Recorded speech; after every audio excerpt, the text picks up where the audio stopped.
Are you sound people happy? Okay. Well, why don't we start,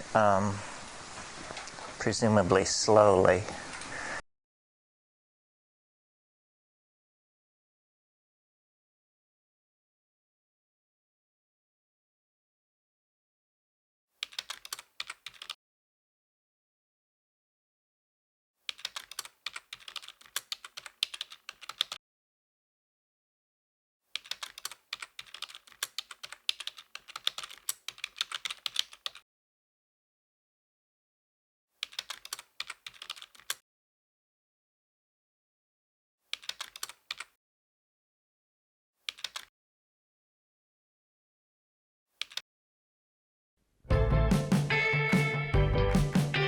Australia, the land of kangaroos, koalas, spiders, soul surfers, white sandy beaches, crystal clear waters, mullets, and whatever these are.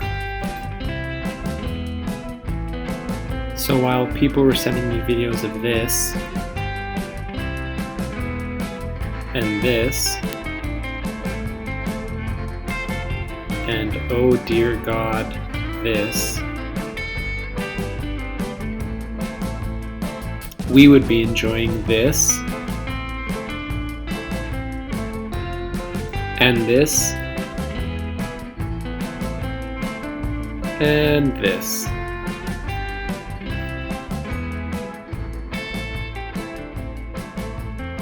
But I know I have some catching up to do.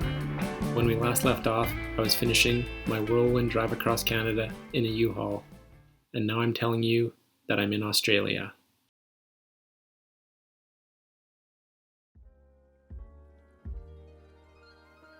When we made our decision to start fresh, we made the decision to try and live more authentically, to not shy away from the things we really wanted in life. And one of the major things was travel. I always thought, and was always told, that my passion for travel would simmer, especially as real life took over. Get a career job, buy a house, have 1.5 kids. Who had the time or money for that? No one. But as we pushed into our early 30s and our yearning for travel and exploration grew stronger, and our willingness to sacrifice our quality of life for the white picket fence, Canadian dream grew weaker and less possible, we decided to follow our gut. And it just so happened that while we were living on the island, we met an Australian-Canadian couple through friends. They were moving back to Australia in the fall, and what started as plans to visit them in the winter quickly morphed into a sojourn once our decision to leave the island was made.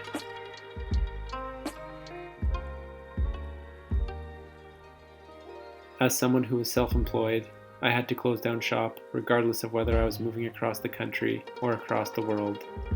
My wife could work remotely, and what better way to embody our new outlook than to live abroad for 6 months?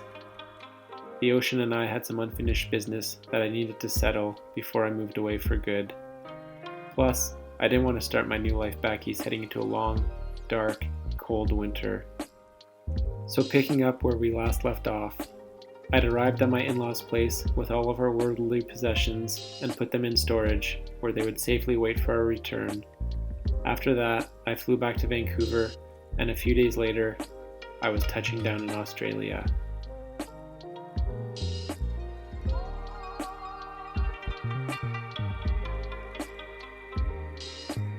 Landing in Australia, it felt like the sun was rising on a new chapter. So after the long COVID years, which had turned into something like an endless bummer, we were now working our way towards an endless summer. A fresh start would do us some good. We were trading in our winter boots for flip-flops, our long johns for board shorts, whiteout snowstorms for white sandy beaches, and the harsh Quebecois curse words for jovial Australian salutations. G'day, mate! Just over a week ago, I was watching the deep reds of the leaves fall. A crisp bite in the air. Winter was coming. And now here I was. 4 hours after landing in Sydney, I was jumping off the rocks, paddling out into the water in nothing but board shorts and a wetsuit top. My first mornings consisted of sunrise surf checks, followed by coffees and meat pies. Then there were surfs, more coffees, patio beers, and soaking up the sun. I couldn't believe it. As the influencers would say, my life was a movie.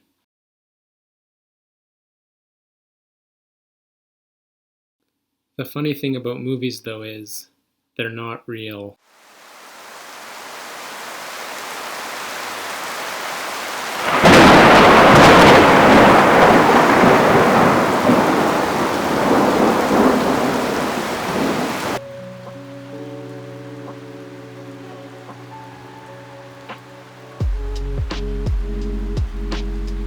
And while the first few days were magical, just like the jet lag, reality took a few days to catch up with me. Apartments needed to be moved into, bank accounts opened, tax file numbers applied for, cell phone plans bought, and jobs found. The $5 coffees and daily meat pies were taking a toll on my already depleted bank account. It rained and rained and rained. And day after day for the first month, allergies flattened me. I tried 2, 3, 4 different medications. Nothing seemed to work. I applied at dozens of jobs in 2 weeks. I applied at places that said no experience necessary. When I didn't hear from them, I followed up. They replied that they were too busy to look through the resumes. Counterproductive, if you ask me. To be fair, I wasn't exactly putting my best foot forward. Walking into a business with red eyes and big swollen bags underneath them, red nose, and the timidity of someone scared they're about to sneeze was not a good look. Even with all the help and support of my friend, I was feeling overwhelmed. I'd just uprooted my life and thrown a huge wrench in any professional development on an idealistic, romanticized whim. I was beginning to feel like the store employee, the pretty woman who denied Julia Roberts service. Had I just made a big mistake? Huge?